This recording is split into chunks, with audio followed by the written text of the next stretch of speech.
मला ना मेकअप करायला खूप जास्त आवडतं, पण मेकअपमधले कुठले प्रोडक्ट्स कधी वापरायचे हेच मला समजत नाही. तुझा मेकअप एवढा फ्लॉलेस कसा काय दिसतो गं? पण मी जेव्हा मेकअप करायला जाते तेव्हा माझा मेकअप काळाच पडतो. मला मेकअप तर करायला शिकायचं आहे, कारण प्रत्येक वेळी छोट्या छोट्या कार्यक्रमांसाठी, लग्नासाठी मी मेकअप आर्टिस्ट नाही बुक करू शकत. नमस्कार, मी किशोरी आणि आपलं स्वागत आहे अजून एका नवीन व्हिडिओमध्ये. आजच्या व्हिडिओमध्ये अगदी सोप्या पद्धतीने स्टेप बाय स्टेप मेकअप कसा करायचा, तेही अगदी कमी वेळेमध्ये, हे आपण आज बघणार आहोत. जर तुम्हाला मेकअप करायला शिकायचं असेल तर हा व्हिडिओ शेवटपर्यंत नक्की बघा. आणि या व्हिडिओमध्ये सांगितल्याप्रमाणे जर तुम्ही स्टेप बाय स्टेप मेकअप केला तर तुम्ही पार्लरमध्ये जाऊन मेकअप करून आलेला आहात अशा कॉम्प्लिमेंट्स तुम्हाला नक्कीच मिळतील. एवढा सुंदर आणि फ्लॉलेस तुमचा मेकअप हा तयार होणार आहे. नेहमी लक्षात ठेवा, जेव्हा पण कधी तुम्ही मेकअप करायला जाता तेव्हा कुठल्याही क्लिन्झरने किंवा फेस वॉशने तुमचा चेहरा स्वच्छ करायचा आहे, क्लीन करायचा आहे. जर तुम्ही फेस वॉश न करताच त्यावरती मेकअप करायला गेलात तर तुमचा मेकअप हा अजिबात लॉंग लास्टिंग राहणार नाही. शिवाय तुमचा मेकअप हा काळा पडेल. शिवाय तुमच्या चेहऱ्यावरती मेकअप केल्यानंतर पिंपल्सचा त्रास तुम्हाला होऊ शकतो. त्यामुळे मेकअप करण्याच्या आधी सगळ्यात आधी तुमचा चेहरा फेस वॉशने स्वच्छ करणं खूप जास्त गरजेचं आहे. आता चेहरा छान स्वच्छ केल्यानंतरची दुसरी स्टेप आहे ती म्हणजे आपला चेहरा छान हायड्रेट करणं. आता चेहरा हायड्रेट करण्यासाठी छान असं मॉइश्चरायझर आपल्या चेहऱ्याला लावणं खूप जास्त गरजेचं आहे. आपण जर आपल्या चेहऱ्यावरती छान मॉइश्चरायझर लावलं तर आपला चेहरा हा हायड्रेटेड दिसतो. आणि जेव्हा आपला चेहरा छान हायड्रेटेड दिसतो तेव्हा त्यावरती जो आपण मेकअप करणार आहे तो फ्लॉलेस होतो आणि खूप जास्त लॉंग लास्टिंग राहतो. फेस वॉश केल्यानंतर, चेहरा छान क्लीन केल्यानंतर चेहऱ्याला मॉइश्चराइज करणं खूप जास्त गरजेचं आहे. जर तुम्ही डेली बेसिसवरती मॉइश्चरायझर वापरत नसाल तरी सुद्धा मेकअप करण्याच्या आधी चेहऱ्याला मॉइश्चराइज करणं खूप जास्त गरजेचं आहे. आता मी इथे सीटाफिलचं मॉइश्चरायझर यूज करणार आहे. खूप सुंदर मॉइश्चरायझर आहे, खूप हायड्रेटिंग आहे. खूप थोडंसं मॉइश्चरायझर सगळ्या चेहऱ्यावरती मी छान अप्लाय करून घेणार आहे. मानेला सुद्धा छान मॉइश्चरायझर लावायचं आहे आणि छान मसाज करायचा आहे.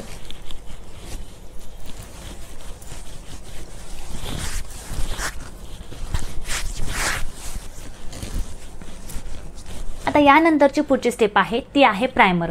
आता प्रायमरसाठी मी इथे लॅक्मे ॲब्सोल्यूटचं हे प्रायमर यूज करणार आहे. हे नेहमी लक्षात ठेवा, जर तुमची स्किन खूप जास्त ड्राय असेल तर ड्राय स्किनसाठी क्रीम बेसमध्ये जे प्रायमर्स येतात ते तुम्ही वापरायचं आहे. जर तुमची स्किन ऑइली असेल तर ऑइली स्किनसाठी वॉटर बेसमध्ये प्रायमर्स येतात ते तुम्ही यूज करा. आता हे लॅक्मेचं जे प्रायमर आहे ते क्रीम बेसमध्ये आहे. जर तुमची स्किन ड्राय असेल तर हे प्रायमर तुम्ही नक्कीच यूज करू शकता. आणि जर तुमची स्किन ऑइली असेल तर ऑइली स्किनसाठी इनसाइडचं जे प्रायमर आहे ते सुद्धा खूप सुंदर आहे, ते सुद्धा तुम्ही यूज करू शकता. एवढंच आपल्याला फक्त प्रायमर लागणार आहे. हे प्रायमर आपल्या नाकाच्या तिथे, नाकावरती, थोडंसं कपाळाला आणि जॉ लाईनला अशा प्रकारे लावून घ्यायचं आहे आणि छान असं फक्त आपल्याला स्प्रेड करायचं आहे. अजिबात मसाज करायचा नाही, फक्त हे प्रायमर आपल्याला छान स्प्रेड करायचे. हे प्रायमर कशासाठी लावायचं असतं तर प्रायमर चेहऱ्याला लावल्यामुळे आपल्या चेहऱ्यावरती एक कॅनव्हास इफेक्ट येतो. आपल्या चेहऱ्यावरचे जे काही ओपन पोर्स असतात जे की मेकअप केल्यानंतर विजिबल होतात ते ब्लर आउट होण्यासाठी प्रायमर खूप जास्त मदत करतं. आणि मेकअप केल्यानंतर आपला मेकअप सॉफ्ट दिसण्यासाठी, फ्लॉलेस दिसण्यासाठी सुद्धा खूप जास्त मदत होते. मेकअपपासून आपल्या स्किनचं प्रोटेक्शन करण्यासाठी प्रायमर आपल्याला खूप जास्त मदत करतं. म्हणजे एक प्रोटेक्टिव्ह बॅरियरचं काम प्रायमर करतं.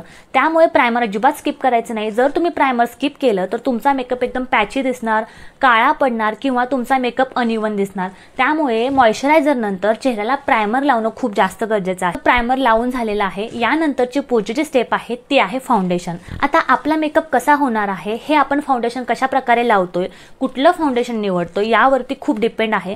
त्यामुळे फाउंडेशन निवडताना काळजी घेणं खूप जास्त गरजेचं आहे. नेहमी लक्षात ठेवा, जेव्हा पण कधी तुम्ही फाउंडेशन निवडता तेव्हा फाउंडेशन हे एक्झॅक्टली तुमच्या शेडचं निवडायचं आहे. जर तुम्ही चुकीच्या शेडचं फाउंडेशन निवडलं तर तुमचा चेहरा एकतर ग्रे दिसणार, एकतर काळा पडणार किंवा खूप जास्त पांढरा दिसणार. त्यामुळे तुमच्या चेहऱ्याला, तुमच्या स्किन टोनला मॅच असणारच फाउंडेशन तुम्ही निवडायचं आहे. यामुळे तुमचा मेकअप हा एकदम नॅचरल दिसणार आहे आणि एकदम फ्लॉलेस दिसणार आहे. आता पुढची महत्त्वाची गोष्ट म्हणजे जेव्हा पण कधी तुम्ही फाउंडेशन विकत घ्यायला जाता तेव्हा लोकल मार्केटमध्ये जाऊन फाउंडेशन विकत घ्या. ऑनलाईन कधीही फाउंडेशन विकत घेऊ नका. कारण काय होतं, ऑनलाईन आपल्याला आपल्या एक्झॅक्ट शेडचं फाउंडेशन अजिबात मिळत नाही. चुकीच्या शेडचं जर फाउंडेशन आपण विकत घेतलं तर ते फाउंडेशन आपण रिटर्न पण करू शकत समजत नाही, मार्केटमध्ये जा, छान असं स्वॅच टेस्ट करून तुम्ही फाउंडेशन घ्या. आता स्वॅच टेस्ट करताना सुद्धा नेहमी लक्षात ठेवायचं, आपल्या मनगटावर अजिबात स्वॅचेस घ्यायचे नाहीत.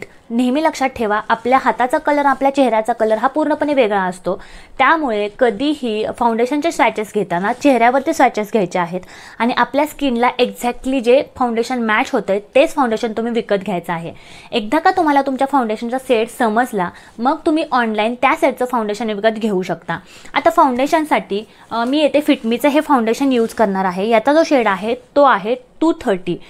ज्यांचा स्किन टोन हा सावळा आहे, गव्हाळ आहे, अशा स्किन टोनवाल्यांना हे फाउंडेशन एक्झॅक्टली मॅच असं फाउंडेशन आहे. त्यामुळे हे फाउंडेशन तुम्ही नक्कीच घेऊ शकता. एवढंसं फाउंडेशन मी हातावरती घेतलेलं आहे. हे जे फाउंडेशन आहे ते डॉट डॉट्स करत सगळ्या चेहऱ्यावरती अप्लाय करायचं आहे.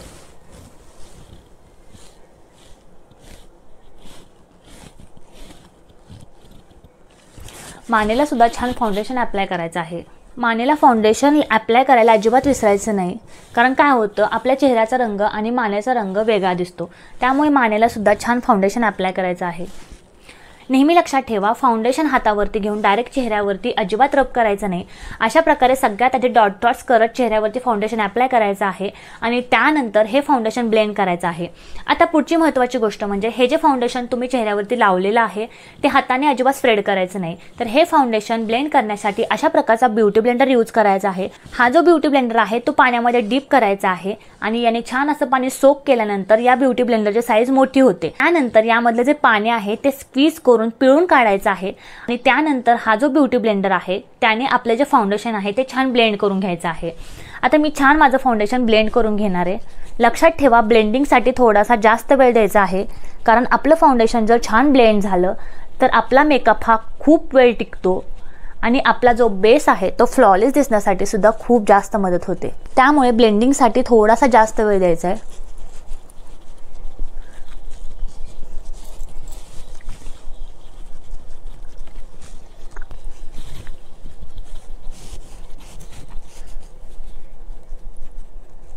हा जो ब्युटी ब्लेंडर आहे तो कानावरती सुद्धा छान फिरून घ्यायचा आहे, जेणेकरून आपल्या चेहऱ्याचा रंग आणि कानाचा रंग वेगळा दिसणार नाही.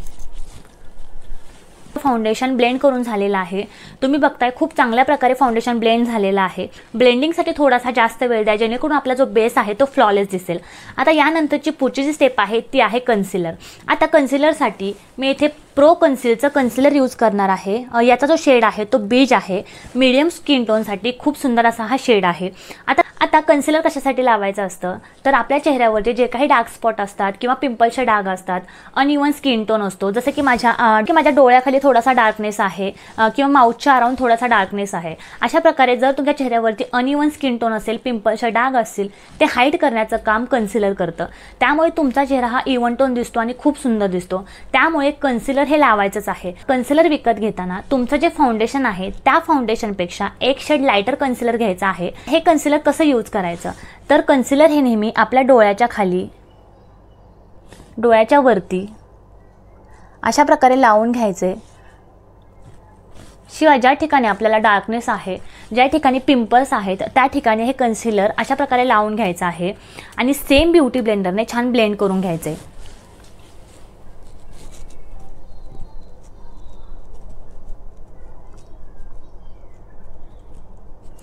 तुम्ही डिफरन्स बघू शकताय. कन्सिलर लावल्यामुळे माझे जे डार्क सर्कल आहे ते बऱ्यापैकी हाईड झालेले आहेत.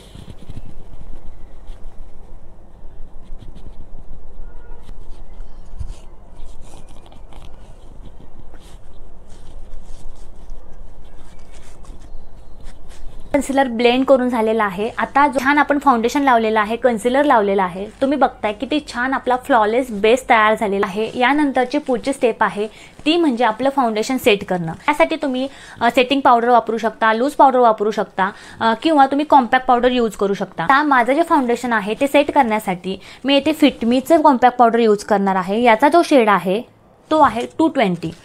मीडियम स्किन टोनसाठी हा शेड एकदम परफेक्ट शेड आहे. फाउंडेशन छान सेट करून घेणार आहे.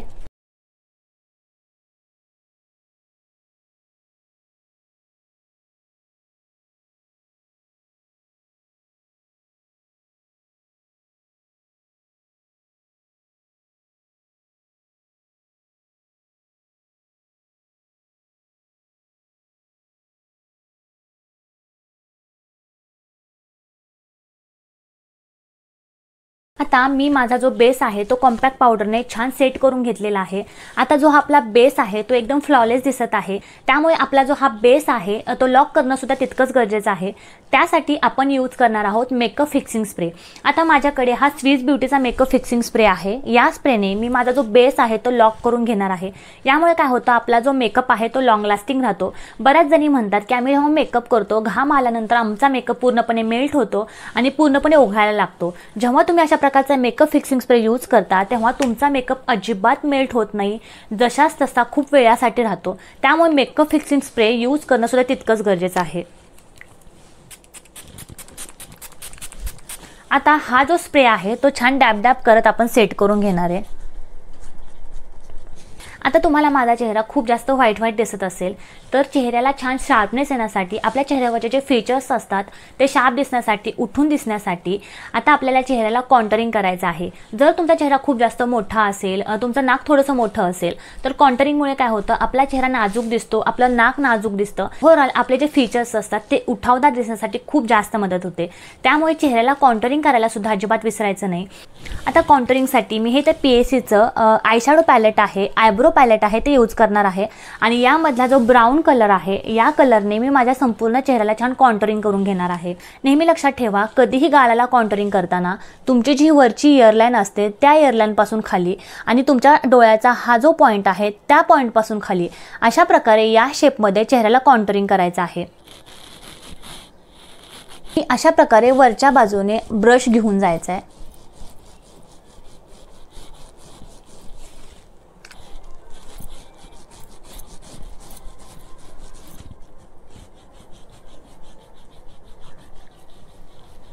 जॉलाइनला कॉन्टरिंग करताना अशा प्रकारे खालच्या बाजूला कॉन्टरिंग करायचं आहे आणि अशा प्रकारे खालच्या बाजूला ब्रश घेऊन जायचं आहे।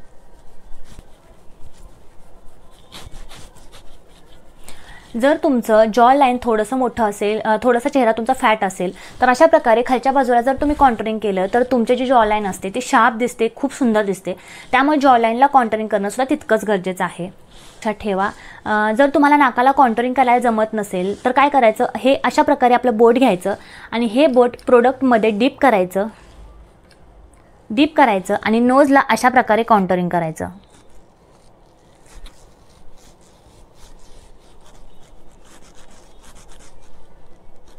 तुम्ही बघताय इन्स्टंटली माझं नाक एकदम स्ट्रेट दिसते, एकदम सरळ दिसते। अशा प्रकारे एकदम इझी वेने तुम्ही बोटाच्या सहाय्याने नाकाला छान कॉन्टरिंग करू शकता। आता आपलं छान कॉन्टरिंग करून झालेलं आहे। आता यानंतरची पुढची स्टेप आहे ती आहे ब्लश। ब्लश तुम्ही स्किप पण करू शकता, पण सध्या ब्लश लावणं खूप जास्त ट्रेंडिंगमध्ये आहे आणि ब्लश लावल्यामुळे आपले गाल छान पिंक पिंक पण दिसतात। त्यामुळे गालावरती छान ब्लश अप्लाय करा। तर तुम्हाला ब्लश नेमका कुठे अप्लाय करायचा हे जमत नसेल तर नेहमी लक्षात ठेवा, ज्या ठिकाणी तुम्ही कॉन्टरिंग केलेलं आहे त्याच्या एक्झॅक्टली वरती तुम्ही ब्लश अप्लाय करायचा आहे। छान अशी स्माइल करा आणि जे तुमचे चिकबोन्स आहेत त्यावरती छान ब्लश अप्लाय करा। आता मी तुम्हाला ब्लश कसा अप्लाय करायचा हे दाखवते। अशा प्रकारे छान स्माइल करा आणि अशा प्रकारे ब्लश अप्लाय करा।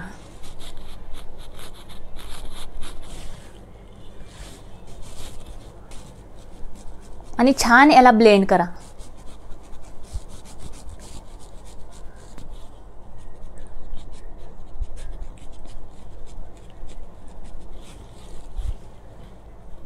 त्यानंतरची पुढची स्टेप आहे ती आहे चेहऱ्याला हायलाइट करणं। आता जेव्हा आपण एखाद्या कार्यक्रमासाठी, लग्नासाठी जातो आणि आपण जेव्हा चेहऱ्याला हायलाइट करतो तेव्हा फोटो काढल्यानंतर आपले फोटो खूप सुंदर येतात किंवा आपल्या चेहऱ्यावरती जेव्हा लाईट पडते तेव्हा आपला चेहरा छान ग्लोईंग दिसतो, खूप जास्त टवटवीत दिसतो। त्यामुळे चेहऱ्याला हायलाइट करणं सुद्धा तितकंच गरजेचं आहे। आता चेहऱ्याला हायलाइट कसं करायचं, चेहऱ्याला हायलाइट करण्यासाठी हे मास्टर कॉमचं मी हायलायटर यूज करणार आहे। हे जे हायलायटर आहे ते गोल्डन कलरमध्ये आहे। जर तुमचा रंग हा सावळा असेल तर गोल्डन कलरमधला हायलायटर तुम्ही यूज करा आणि जर तुमचा रंग थोडासा फेअर असेल तर व्हाईट कलरमध्ये हायलायटर येतं ते तुम्ही यूज करा। आता चेहऱ्याला हायलायटर लावताना ज्या ठिकाणी आपण ब्लश लावलेला आहे त्या ब्लशच्या एक्झॅक्टली वरती आपल्याला हायलायटर लावायचं आहे।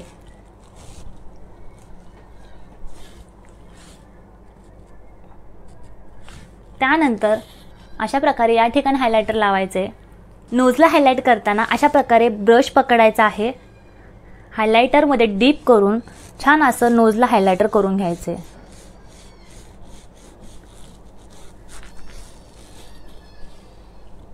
तुम्ही बघताय छान आपल्या चेहऱ्याला हायलाइट करून झालेला आहे। आता आपण आय मेकअप करणार आहोत। आय मेकअपची सगळ्यात पहिली स्टेप म्हणजे आपले आयब्रोज फिल करणं। आयब्रो फिलिंगसाठी मी येथे PSCचा आयब्रो फिलिंग पॅलेट यूज करणार आहे आणि यामधला जो ब्राऊन कलर आहे याने माझे आयब्रोज मी छान सेट करून घेणार आहे।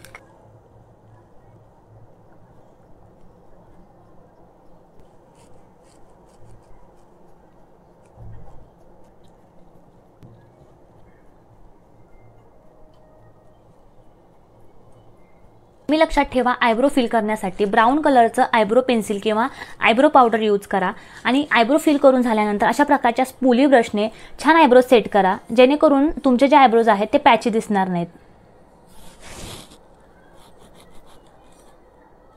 आणि पुढची जी बाजू असते त्या ठिकाणी जास्त आयब्रो पावडर किंवा आयब्रो पेन्सिल फिरवायला जाऊ नका, नाहीतर काय होतं आपले जे आयब्रोज आहेत ते एकदम फेक दिसतात आणि आपण आयब्रो फिल केलेले आहेत हे क्लिअरली दिसतं। त्यामुळे पुढच्या बाजूला एकदम लाईट असे आयब्रो पेन्सिल फिरवायचे आहे। जास्त डार्क आयब्रोज अजिबात करायचे नाहीत, आपले आयब्रोज एकदम नॅचरल दिसले पाहिजे। मी माझे आयब्रो छान सेट करून घेतलेले आहेत, एकदम नॅचरल माझे आयब्रोज दिसत आहेत।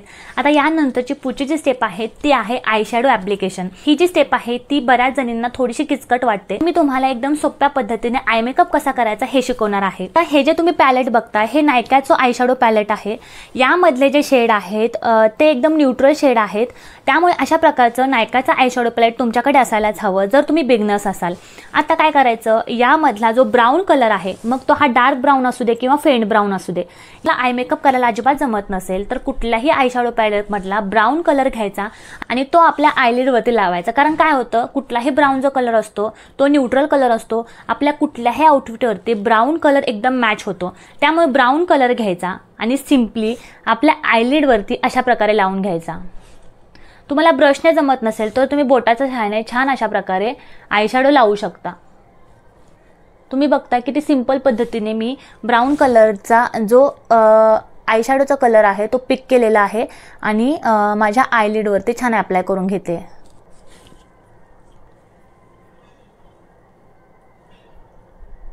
छान असा ब्राऊन कलरचा जो आय शॅडो आहे तो माझ्या आयलिडवरती अप्लाय करून घेतलेला आहे। आता यानंतरची पुढची स्टेप आहे, याच आय शॅडो पॅलेटमधला जो डार्क ब्राऊन कलर आहे तो पिक करायचा आहे आणि हा जो कलर आहे तो आयलिडच्या इनर कॉर्नरला अशा प्रकारे अप्लाय करायचा आहे।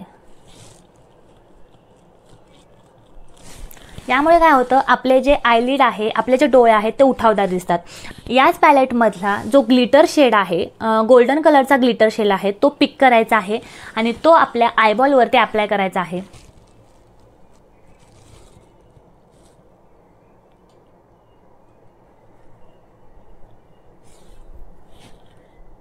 आणि ब्रशच्या सहाय्याने फक्त थोडासा ब्लेंड करून घ्यायचा आहे, जेणेकरून आपले जो आय मेकअप आहे तो सेटल दिसेल।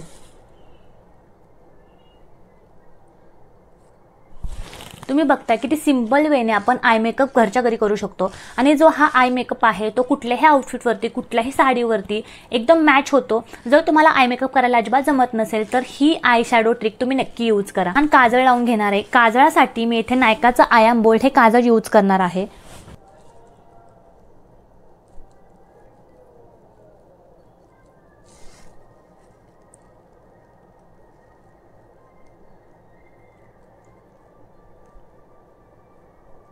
तुम्ही बघता फक्त काजळ अप्लाय केल्यामुळे माझे डोळे इन्स्टंटली किती सुंदर दिसत आहेत। त्यामुळे जर तुम्ही मेकअप करत असाल तर काजळ लावायला अजिबात विसरायचं नाही। काजळामुळे आपले डोळे उठावदार दिसण्यासाठी खूप जास्त मदत होते। आता जर तुम्हाला आयलाइनर लावायला जमतच नसेल तर आयलाइनर लावायला अजिबात जाऊ नका, कारण काय होतं, जेव्हा आपल्याला आयलाइनर लावायला येत नसतो आणि आयलाइनर लावताना थोडं जरी चुकलं तरी आपला पूर्ण मेकअप लुक हा बिघडू शकतो। त्यामुळे आयलाइनर जर तुम्हाला परफेक्टली लावायला येत असेल तरच तुम्ही आयलाइनर लावा, अदरवाईज तुम्ही आयलाइनर स्किप सुद्धा करू शकता, तरी सुद्धा हा आय मेकअप खूप सुंदर दिसतो। आता ही जी काजळ पेन्सिल आहे ती मी ॲज अ आयलाइनर म्हणून यूज करणार आहे।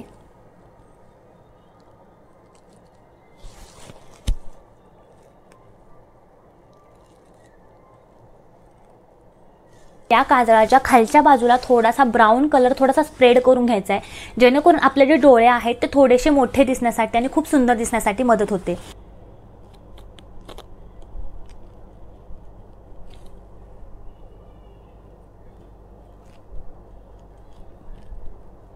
आता छान काजळ लावून घेतलेला आहे। यानंतर आपण आपल्या लॅशेस छान कर्ल करून घेणार आहे।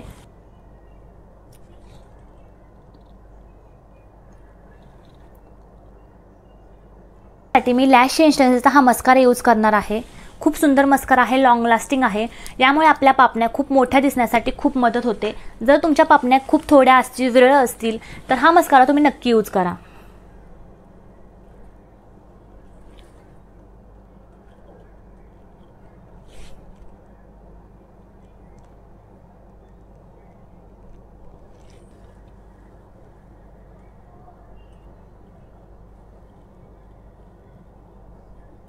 तुम्ही बघताय मस्कारामुळे इन्स्टंटली डोळे किती सुंदर दिसायला लागलेले आहेत। त्यामुळे मस्कारा सुद्धा अजिबात स्किप करायचा नाही। लायनरसाठी मी ते स्विस ब्युटीचं लिप लायनर यूज करणार आहे। ब्राऊन कलरमध्ये हे लिप लायनर आहे।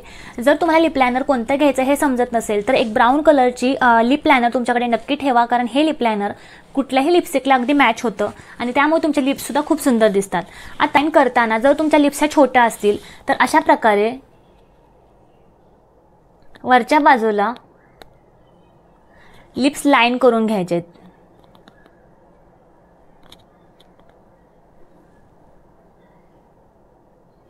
यामुळे काय होतं, तुमचे जे लिप्स आहेत ते मोठे दिसतात आणि खूप सुंदर दिसतात।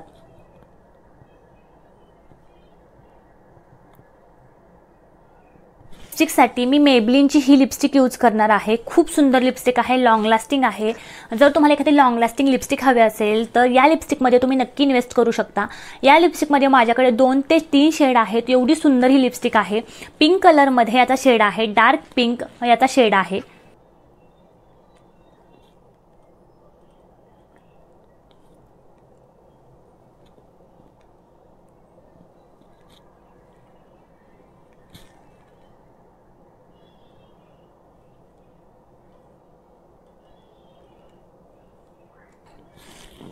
छान आपली लिपस्टिक अप्लाय करून झालेली आहे। यानंतर सगळ्यात महत्त्वाची गोष्ट म्हणजे टिकली।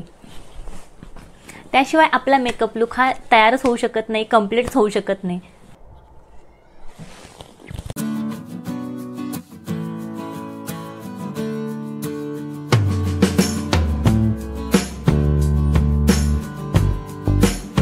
तुम्ही बघितलं, अगदी झटपट घरच्या घरी तुम्ही सुद्धा अशा प्रकारचा फ्लॉलेस मेकअप करू शकता। त्यासाठी तुम्हाला पार्लरमध्ये जायची अजिबात गरज नाही किंवा कुठलंही मेकअप आर्टिस्ट बुक करायची अजिबात गरज नाही। अगदी घरच्या घरी स्टेप बाय स्टेप एवढा सुंदर मेकअप तुम्ही करू शकता। तर आजचा हा व्हिडिओ तुम्हाला कसा वाटला हे मला कमेंट करून नक्की सांगा। लाईक करा, सबस्क्राईब करायला अजिबात विसरू नका। अजून मी कोणत्या विषयावरती व्हिडिओ बनवावे तसं जर तुम्हाला वाटत असेल तेही मला कमेंटमध्ये नक्की सांगा। पुढच्या वेळी त्या विषयावरती व्हिडिओ मी नक्कीच घेऊन येईल। आजपुरतं एवढंच, पुढच्या व्हिडिओमध्ये भेटूया अजून एका नवीन विषयासह। तोपर्यंत थँक्यू।